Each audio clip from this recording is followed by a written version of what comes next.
এই দেশে যদি আবার চাঁদাবাজের কোনো সংস্কৃতি কেউ চালু করতে চায় তার বিরুদ্ধে অন্যায় হিসাবে চিহ্নিত করে তার বিরুদ্ধেও আমরা মাথা উঁচু করে।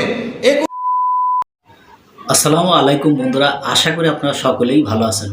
তো আজকে যে বিষয়টা নিয়ে আপনাদের মাঝে হাজির হয়ে সেটি হচ্ছে আপনারা সকলেই জানেন যে জামাত ইসলামী বাংলাদেশে বর্তমান খুবই একটা শক্তিশালী অবস্থানে আছে। নির্বাচন যদি হয় তারা আগের চেয়ে অনেক আসন এগিয়ে যাবে। তো তারা এবার হুমকি দিয়েছে সরকারকে যে তাদের যে নেতা আছে এটিএম আজহার, তো তাকে মুক্তি দেওয়া হচ্ছে না। একটা বিপ্লব হওয়ার পরেও তাদের নেতাকর্মী কেন জেলে থাকবে, এটা তারা প্রশ্ন করেছে। এবং জামাতের যে বর্তমান আমির ডক্টর শফিকুর রহমান, তিনি বলেছেন তিনি তাকে যদি মুক্তি না দেওয়া হয় তিনি স্বেচ্ছায় কারাবরণ করবেন। তো এই বিষয়টা নিয়ে ডক্টর মাসুদ তিনি কিছু কথা বলেছেন। তো চলুন আমরা তার মুখ থেকে সে কথাগুলো একটু শুনি। এই দেশে যদি আবার চাঁদাবাজের কোনো সংস্কৃতি কেউ চালু করতে চায় তার বিরুদ্ধে অন্যায় হিসাবে চিহ্নিত করে তার বিরুদ্ধেও আমরা মাথা উঁচু করে 21 থেকে শিক্ষা নিয়ে তাকেও আমরা প্রতিরোধ করব।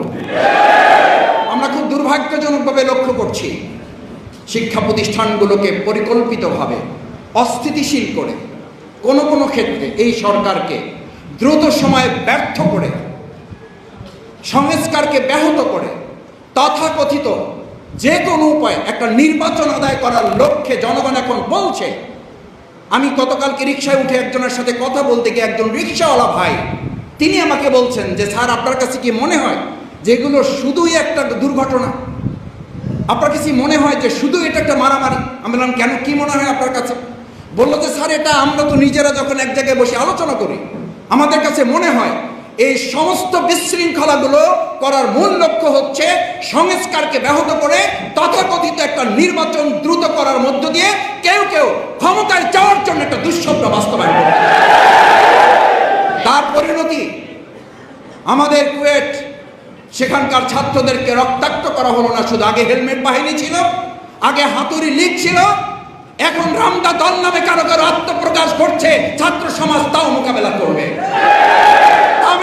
কামিল মাদ্রাসার মতো একটা পবিত্র অঙ্গনে আমাদের মাদ্রাসার কোরআন ইলম বুকে ধারণ করা দাড়িওয়ালা একটা সভ্য ভদ্র একটা ছেলেকে গতকালকে আমরা দেখলাম ফেসবুকে, আমরা আহত হয়েছি। বিগত 15 বছরে যারা মাদ্রাসায় হামলা করার সাহস পায় নাই, আজকে নতুন এমন ফেসিবাদের জন্ম কেউ দিচ্ছেন। আমাদের এই মাদ্রাসার ছাত্রকে আহত করতেও তারা দ্বিধা করেন না। মনে রাখতে হবে, আমাদের আমির জামাত স্লোগান শিখান, আবু সাইদ মুক্ত, শেষ হয়নি যুদ্ধ, এই যুদ্ধ করে এই ফেসিবাদকে মোকাবেলা করা হবে।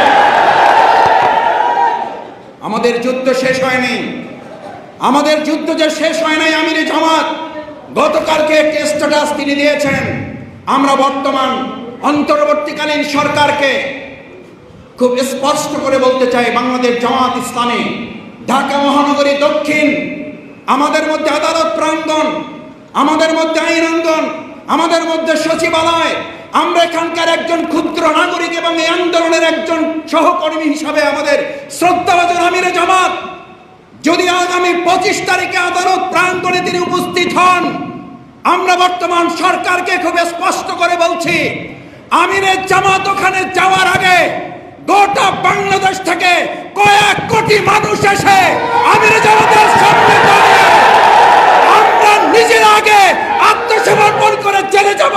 আমাদের আমিরে জামাতকে একটা স্পর্শ আমরা কাউকে করতে দেব না। আমাদের আমিরে জামাতের কাছে কাউকে আসতে হলে আমাদের বুকের উপর দিয়ে আসতে হবে।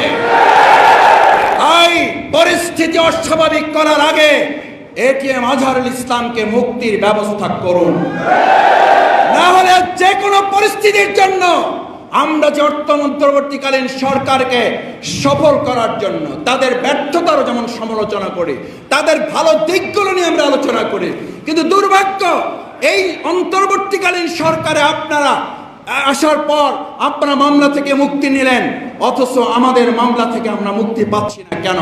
আমাদের এটিএম আজহারুল ইসলাম বিপ্লবের সেনানায়ক, বিপ্লবের পর বিপ্লবীরা জেলখানায় থেকে পৃথিবীর ইতিহাসে কোথাও নাই।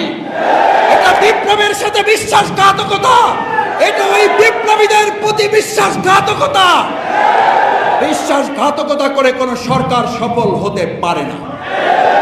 আসুন 21 মানে মাথা নত না করা, 21 মানে অন্যায়ের কাছে আত্মসমর্পণ না করা।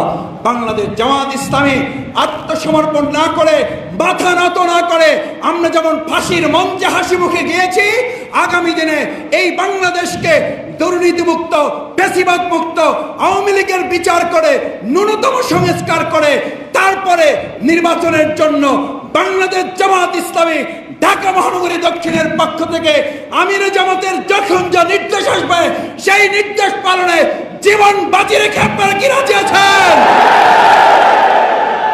আসুন, আমাদের 21-এর সেই চেতনা, আমাদের ভাষা দিবসের সেই চেতনাকে ধারণ করে আমরা আমাদের এই প্রিয় মাতৃভূমি বাংলাদেশকে গড়ে তুলব।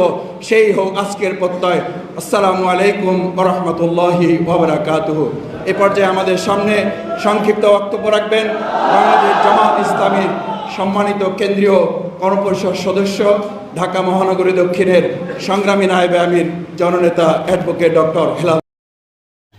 তো বন্ধুরা, আমরা স্ক্রিনে সেই কথাগুলো শুনলাম। ডক্টর মাসুদ তিনি খুব ভালো কথা বলেছেন। তো আমার মনে হয় যে তাকে ছেড়ে দেওয়া উচিত, বা জামাত ইসলামী বা বিএনপি বা অন্যান্য যারা নেতাকর্মী এই মুহূর্তে জেলে আছে তাদের অবশ্যই ছেড়ে দেওয়া উচিত, বা অনেক আলেম ওলামাও জেলে আছে, অবশ্যই সেটা সরকার দেখবে। তো দেখা যাক সামনে কী হয়। তো বিষয়টা নিয়ে আপনাদের যদি কোনো মতামত থাকে অবশ্যই কমেন্ট বক্সে জানিয়ে যাবেন। তো বন্ধুরা, ভালো থাকবেন, সুস্থ থাকবেন। দেখা হবে পরবর্তী কোনো ভিডিও নিয়ে। সে পর্যন্ত ভালো থাকুন। আল্লাহ হাফেজ।